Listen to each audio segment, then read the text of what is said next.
My name is Marino. I'm a medical student in Zagreb, third year medical student, and I'm an entrepreneur. I have a startup, it's called Lux Heal, and our first product is Luana. It's a virtual assistant for personalized cardiovascular prevention. And I got introduced into blockchain because prevention of cardiovascular diseases. Okay. Yeah, and I got introduced into blockchain because our first product and idea actually had an electronic health record that was running on a blockchain. And that's how I was researching, trying to implement, prototype, and discuss with certain stakeholders how would that look for the last year, basically. And I'll then share my thoughts on what have I learned, what's realistic in this field, what's fantasy and hype, and what can we really do in healthcare and how can we do that. So basically, blockchain, when the hype happened a year ago, everyone was looking how can they incorporate blockchain as a solution into certain business use cases. And one of the biggest use cases and potential was healthcare, because everybody agrees that it's a huge field, and healthcare has a lot of potential. It deals with medical data, it deals with insurance companies, it deals with doctors, patients, and it's a really complex field that really has a lot of sensitive data and those kind of stuff. So basically, then people started thinking, how can we apply blockchain into healthcare? And it was used as a buzzword. I was present on a few conferences last year, and the moderators were saying like AI and blockchain, just saying the word. And doctors don't really understand what blockchain means, doctors and people in the industry. So they use the word as a hype, and that's a problem. They don't really understand what's the real application and the real use case of blockchain and how can it help that field. And that's not the only problem. Actually, healthcare is pretty conservative, and a lot of people in healthcare still today in Croatian hospitals, they don't even use computers, actually. I was in a few hospitals, they don't have digital calendars. They write their schedules for patients on a piece of paper and then use a gum to delete the text. That's just funny. So blockchain in healthcare is pretty futuristic today, but it is used in a few aspects. So basically, when you try to implement a technology in a business sense, you start with a problem. So you search for a problem or for an opportunity, and then try to find a way, how can you solve that problem? With blockchain, people started with a solution and tried to find the problem, especially in healthcare. And that's okay. That's completely okay, because most of the Nobel Prizes, most of the scientific research, you first find the big solution, the big opportunity, and then you start thinking, okay, how can we use this new technology to solve an existing problem? So that's okay. And basically, let's try to define, let's try to reverse the process. Let's try to be different. And let's try to think what are the problems in healthcare that the blockchain can solve. So blockchain is best used for a certain information security problems that involve data integrity, data authenticity, and when you need to track and take care of what happened with the data, who wrote the data, who did the changes, and when. So basically giving an extra layer. I don't want to call it security, because when you say security, you basically are thinking about cryptography. You don't need blockchain for that, basically. Blockchain is cool for the integrity part. Okay, so that's where the blockchain can help us. And if we have, so there's an exercise, it's called Do You Need a Blockchain? And basically, it starts with the question, do you need to store state? Well, in healthcare, we need to store some kind of state or data. Then the second question is, are there multiple writers in the system? In healthcare, yes, we have a lot of writers. We have, you as a patient have a lot of doctors. You have your general practitioner, your surgeon, your endocrinologist, your nurse. Everyone is writing data for you. You are writing your own data. Your smartwatch is writing your data. Your insurance company is writing your data. So we have a lot of writers in the system. The second question is, can you use an always online trusted third party for this process? Well, yes, you can. So in healthcare, right now in Croatia, there is a trusted third party for healthcare data. It's called actually CEZIH. And it's kind of funny because like blockchain is, let's decentralize everything, and CEZIH means centralized healthcare informatics system of Republic of Croatia. So basically, they already agreed that they want to use a centralized trusted third party, and that's okay. But the thing is that if you can use a trusted third party, you really don't need a blockchain. The problem is that we should avoid using trusted third parties as much as we can because of obvious reasons. If we have benefits, like pros and cons of centralized databases and systems and distributed databases and systems. And it's obvious that using a distributed system is better in many ways. In healthcare specifically, one of the biggest problems is that if you have a centralized server or a system, it can be hacked. Denial of service attacks, which are really common in healthcare, like really common. A lot of hackers attack hospitals. They lock their data. They can't treat patients, and they want them to pay them to unlock the data. And that happens really often. So if you are having a project in this field, it's good to go into that direction. And basically, other problems are lack of control. So you are completely dependent on the trusted third party, what will happen with the data. You need to trust him, which can be a problem. As a patient, you don't have control. So you really need to trust that party. And then basically, a lot of problems come to interoperability if you use a TTP. So for a Croatian system, we have CEZIH and Hospital Information System, BIS, in Croatian. And basically, they're so centralized that the interoperability is pretty low. Each hospital has its own separate system. And basically, if you want to share data between hospitals, you have a problem. And if you want to share data between countries, you also have a problem because our system needs to communicate, let's say, with the German system, which is like not possible. So then we go further. And we ask the question. So we agree that we will not use a trusted third party, okay?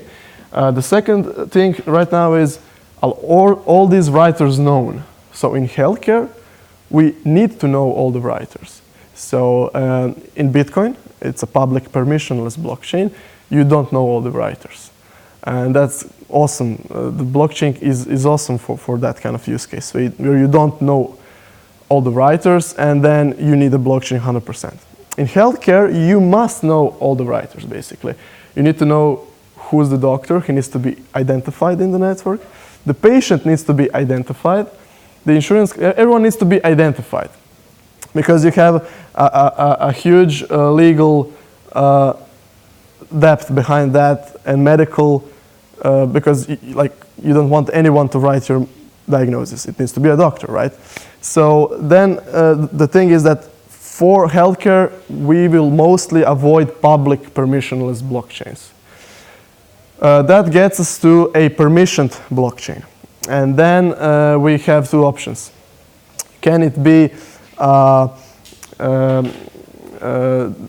the question is, if we know all the writers, so we know all the writers in healthcare, can we trust all the writers? So if we can trust all the writers, let's say it's a single hospital with 5 doctors, a single hospital that's like a closed system doesn't need a blockchain. Okay. If we take a look at, let's say, an inter-hospital system, let's say we have 10 private hospitals that are not really connected, then they cannot really trust each other, especially if we involve insurance companies. So if we have insurance companies in this game of data sharing, we really can't trust all the writers. So that gets us to a permissioned blockchain. And if we can share the hashes publicly, we can make it a permissioned public blockchain or a permissioned private blockchain. Most of the time it will be a permissioned private blockchain. So that will be probably used in healthcare. If we are going to use a public permissionless, that will probably not happen. I know that in Slovenia, IDEO is wanting to implement a public permissionless blockchain on EOS.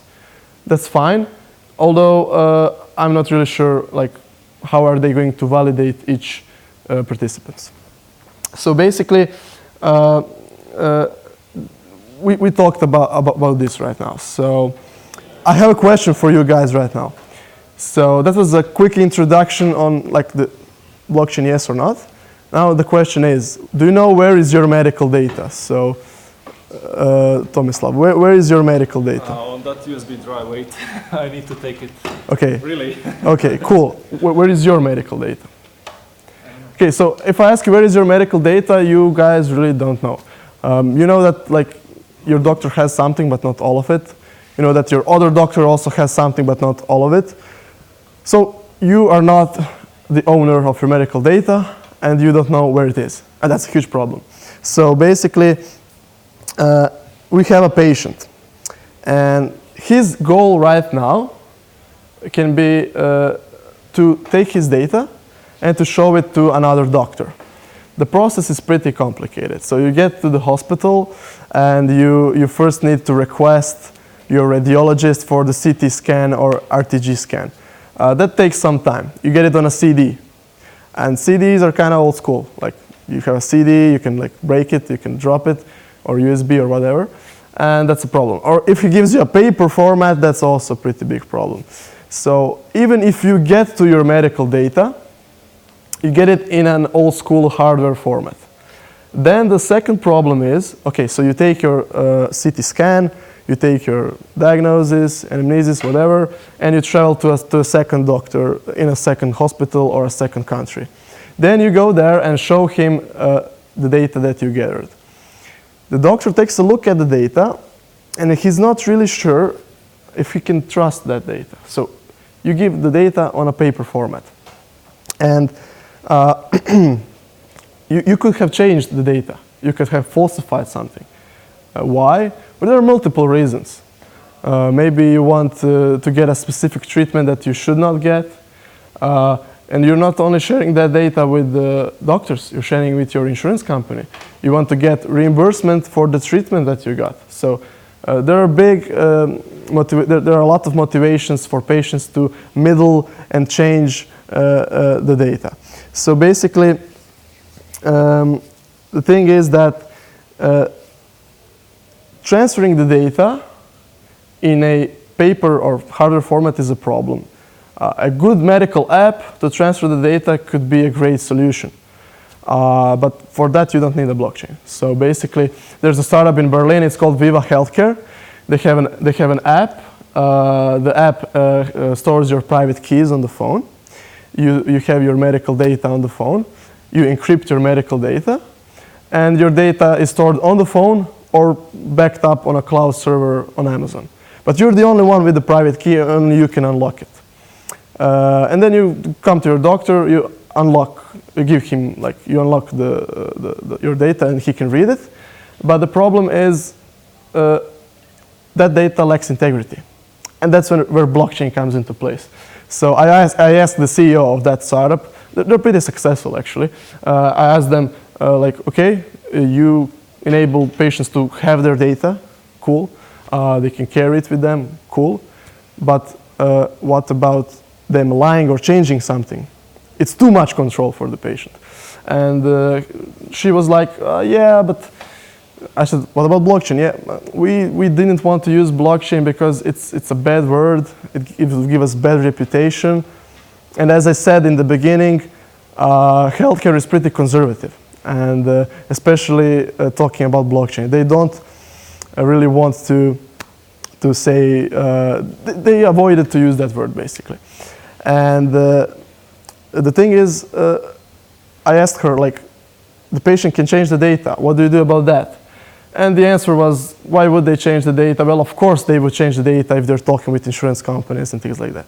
So the thing now is, how can we get the data integrity in this system? When the doctors get that data, they need to just believe that it's truthful. Most of the time, it can be changed. And as I said, insurance companies are a big play here. The interesting thing where blockchain here comes into place is that we can avoid a trusted third party. So we can have a trusted third party that controls the changes of the data, and then it can say to the insurance company, hey, this patient changed something, we see that, but it's a TTP. The point of using blockchain in healthcare is to decentralize the consensus. So if we have like, it's an interesting word, I think, but we have like multiple participants in the network, and all of them need to do the consensus and agree, basically a private blockchain, right? So you decentralize the consensus, and that gives a huge feature that actually means that multiple participants agree that this is the truth. And that's pretty cool. Because when the doctor receives the data, or the insurance company, let's say the insurance company wants to ask you, are you diabetic? And if 3 doctors sign the transaction and agree that you are really diabetic, it gives it a lot of authenticity and a lot of integrity. So that enables better communication between certain stakeholders in the industry. And blockchain actually enables that the patients have full control, but at the same time have integrity in the data. Without blockchain, you can only give control to the patient, but you don't have integrity. And that's the conclusion on that part, basically. So how would that work? It's actually pretty simple. You as a patient can like write some data on your health profile. You like encrypt it, you hash it, and you just store the data fingerprint on the blockchain. We're not interested into storing medical data on blockchains. We have 2 layers. We can store medical data on multiple places. It can be a patient phone, it can be a cloud, and the blockchain comes on top of that. On the blockchain, we only store data fingerprints of the medical data and use it as a service to bring authenticity. The second thing, how it works, it actually, so we have a patient. He comes to the doctor. The doctor then, through a smart contract, can get permission to read the data from the cloud database of the patient. And what the doctor then does is he takes the data, he then automatically runs it through a smart contract and makes sure that the hashes match. If the hashes match, then the doctor knows that the data was not changed.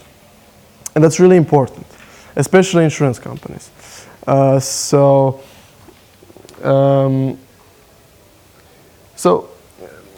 thing here is that with blockchain, we get integrity of the data. Okay. The second thing are smart contracts. And basically, we have the health insurance systems. Health insurance systems are pretty slow. They're very slow. And with smart contracts, we can make it more efficient. So we have 2 scenarios. Scenario number 1 is that you as a patient get treated in Turkey. You're from London and you travel to Turkey and you get a heart surgery. And you take the data with you and then you travel back to the UK. You paid with cash in Turkey. It's called medical tourism. And then you get back. And you want to get something reimbursed from the insurance company. You then take the data and you show it to the insurance company. Hey guys, look, I got treated for heart surgery. These are the codes. You need to show them the codes, like the CPT codes, common procedural terminology codes, like what really happened and so on. And they look at that data, but they can't really trust you. Then they need to do a second thing. They need to send an email to the doctor in Turkey to really check if he exists. So that's the problem. Then the doctor needs to acknowledge that that happened. It's a really slow and bad process. So it goes all through email. You're sending data through email between insurance companies, patients, doctors that are international, and so on. And a lot of data needs to be exchanged here. With blockchain, we could have a smart contract that automatically verifies that the doctor exists, that he really is a doctor, not like, I don't know, a butcher or something like that. And then the smart contract automatically collects the codes of what procedure happened. The insurance company gathers all the data through a smart contract, then automatically can verify, okay, that really did happen. We give green light, and then we can reimburse the patient either in tokens or with fiat. It will be 10 times more effective if they use tokens. But realistically, they will not really use it today or tomorrow, probably in the future time. So we start with data, and then we add tokens later. So basically, the problem here is, okay, all the blockchain participants voted that those transactions really happened, and so on.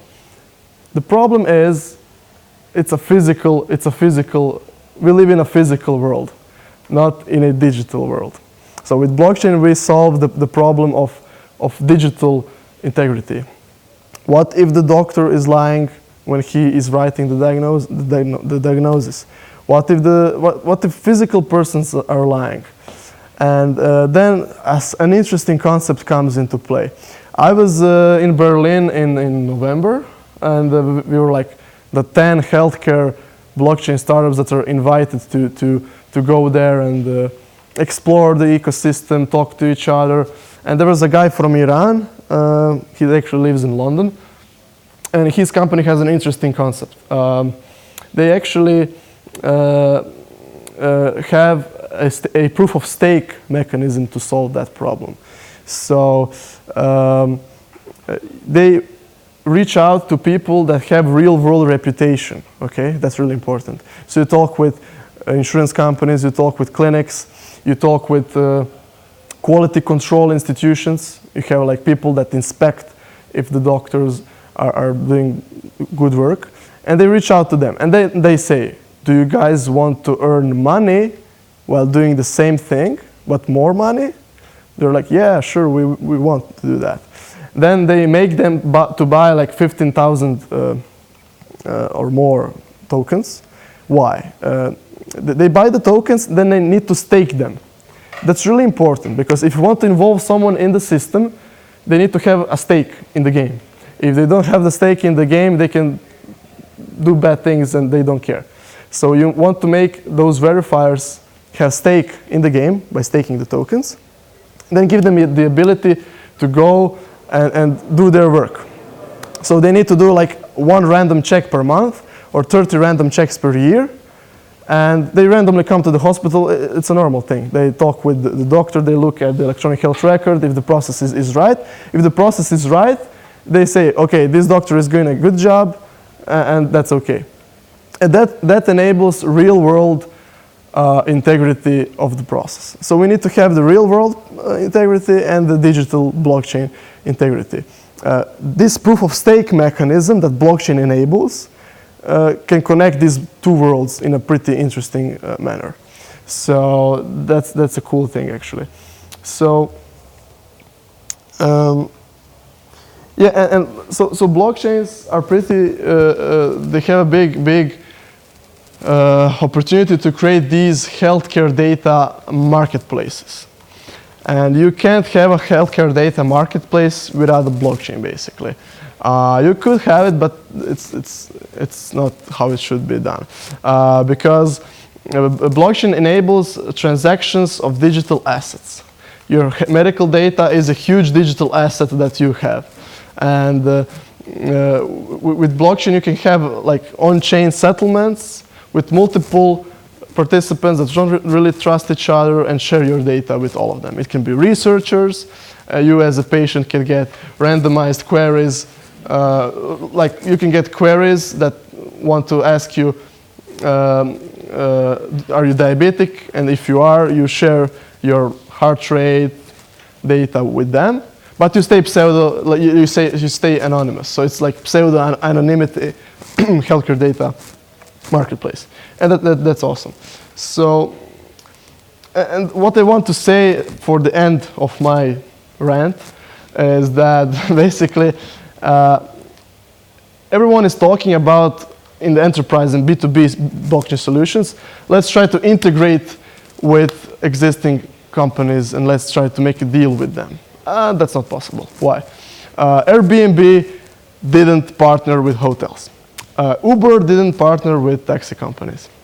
Facebook didn't partner with like a college newspaper or whatever. You need to, like blockchain is a very disruptive technology.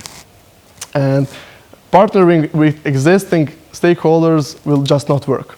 They sit in their sofa and they make a lot of money and they don't care. You as an entrepreneur, you as a guy that has an idea, reaches out to them with a proposal. They don't really, yeah, 1 minute. Yeah, sure. They don't really care what you have them to offer. They're already making a lot of money and a blockchain is too disruptive for them to accept. They don't even want to use social media, okay? They're so old school. And you coming to them with a proposal, hey, let's change the whole system. Let's like not use, let's use tokens, let's use smart contracts. They will look at you, it's too risky for them. And that's a huge problem. So basically, let's try to disrupt them. Let's not work with them. Let's create a smart contract, for example, that's a DAO. And it can be a health insurance DAO, which is a huge opportunity. So let's create a DAO for health insurance where we all as people invest into that contract and we have a decentralized health insurance on a DAO. And then you basically disrupt the whole health insurance industry.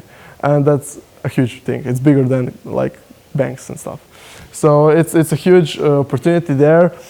And let's try not to think of collaborating B2B in healthcare. Let's decentralize the healthcare, give healthcare back to the people's hands. Let's make you guys in control of your health, and let's make it a people-based healthcare system with blockchain and decentralized smart contracts. That's my idea. Okay, thanks.